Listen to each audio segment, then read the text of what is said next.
ফেসবুকের পেজের কিছু সেটিং বলবো, এই সেটিং গুলো যদি না করো তোমাদের অ্যাকাউন্ট কখনো ভাইরাল হবে না, এবং তোমাদের রিল ভাইরাল হবে না, এবং তোমাদের ফটো ভাইরাল হবে না, এবং তোমাদের ভিডিও ভাইরাল হবে না, এবং ফেসবুক থেকে তোমরা আর্নিং করতে পারবে না কখনো। তো এই জন্য বলছি এই সেটিং গুলো প্রত্যেক মানুষের জানা উচিত, এবং এই সেটিং গুলো করে রাখলে তোমরা আর্নিং করতে পারবে এবং অনেক অ্যাকাউন্ট কিভাবে গ্রো করতে সেগুলো তোমরা জানতে পারবে। তো প্রথমে চলে আসবে ফেসবুক অ্যাপ্লিকেশনে, এটাকে ওপেন করবে। ওপেন করার পরে উপরে দেখবে থ্রি ডট আছে, এখানে একটা ক্লিক করবে।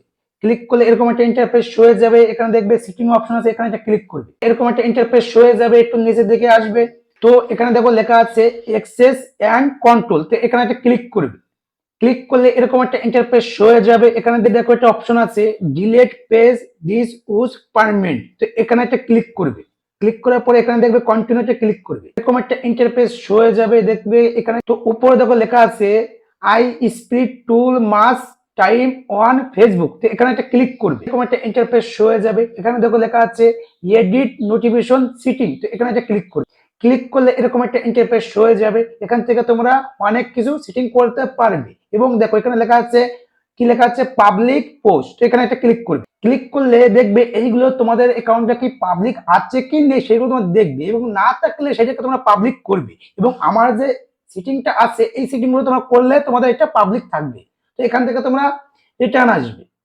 রিটার্ন আসার পরে একটু উপরে দেখবে উপরে লেখা আছে সিকিউরিটি অ্যান্ড লগইন, তো এখানে একটা ক্লিক করবে। ক্লিক করলে দেখো এখান থেকে তোমরা অনেক কিছু অপশন চেঞ্জিং করতে পারবে, এবং তোমাদের অ্যাকাউন্টটা তোমরা আরো প্রফেশনাল করতে পারবে। তো একটু নিচে থেকে দেখবে কি সেফটি বলুন ব্রাউজার, তো এখানে এটাকে অন করবে। অন করলে কি হবে বলতো, এটা তোমাদের কেউ হ্যাক করতে পারবে না। তো এখান থেকে তোমরা তোমাদের অ্যাকাউন্টটা তোমরা সেফটি করতে পারবে। তো এখান থেকে তোমাদের সেফটি না থাকলে তোমরা এটাকে তোমরা সেফটি করে রাখবে। তো এখান থেকে তোমরা রিটার্ন আসবে। রিটার্ন আসার পরে দেখবে কি এখানে লেখা আছে ট্যাক্স মেসেজ, এখানে ক্লিক করবে। করলে দেখবে এরকম একটা ইন্টারফেস হয়ে যাবে। এখানে তোমাদের ফোন নম্বর চেয়েছে এবং উপরে দেখো লেখা আছে চেঞ্জিং, তো এখানে একটা ক্লিক করবে। ক্লিক করলে এরকম একটা ইন্টারফেস হয়ে যাবে, এবং তুমি যে কান্ট্রিতে আছো সেই কান্ট্রির কোড দেবে। দেওয়ার পরে এখান থেকে তোমরা মোবাইল নাম্বারটা দিলে ওইটাকে তোমার রেজিস্ট্রি হয়ে যাবে। তো এখান থেকে তোমার রিটার্ন আসবে। রিটার্ন আসার পরে দেখবে উপরে দেখবে কি লেখা আছে লোকেশন, লোকেশনে একটা ক্লিক করবে। ক্লিক করলে তোমাদের লোকেশনটা ওয়ান আছে কিনা সেটা তোমার দেখবে, এবং যদি না থাকে সেটাকে অন করবে। অন করার পর এখান থেকে রিটার্ন আসবে।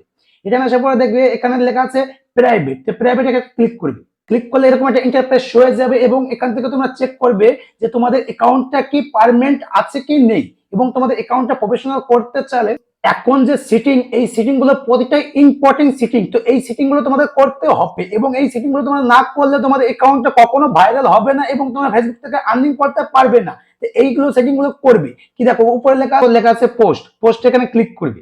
ক্লিক করবে দেখবে এদিকে কি পাবলিক আছে কি নেই। দেখো এখানে লেখা আছে পাবলিক, এটা আমার পাবলিক আছে। এখানে আসার পরে দেখবে এখানে লেখা আছে পেজ সেটআপ, তো এখানে একটা ক্লিক করবে। ক্লিক করার পর দেখবে কি এখানে তোমাদের এগুলো তোমাদের নামটা ঠিক আছে এবং কি নেই এগুলো তোমরা দেখবে। দেখার পরে দেখো এখানে লেখা আছে পেজ রেকমেন্ডেশন, তো এখানে একটা ক্লিক করবে। ক্লিক করার পর দেখবে এখানে তোমাদের কোনো ক্লেম আছে কি নেই। আমার এখানে এটা ক্লেম নেই, তো এখান থেকে তোমার রিটার্ন আসবে। রিটার্ন আসার পরে তো এখানে দেখো এখানে এইগুলো তোমরা সেটিং করে রাখবে, এবং দেখো এখানে নিচে লেখা আছে রিল, রিল অপশন এখানে ক্লিক করবে। রিল অপশনটা তোমার যদি পাবলিক না থাকে তাহলে পাবলিকের দ্বারা পৌঁছবে না রিলটা, তো এই জন্য এটাকে অন করে রাখবে। তোমার লাইক কমেন্ট করলে আমার মোটিভেশন বাড়ে। তো এইটাই আজকে আমার টিপ।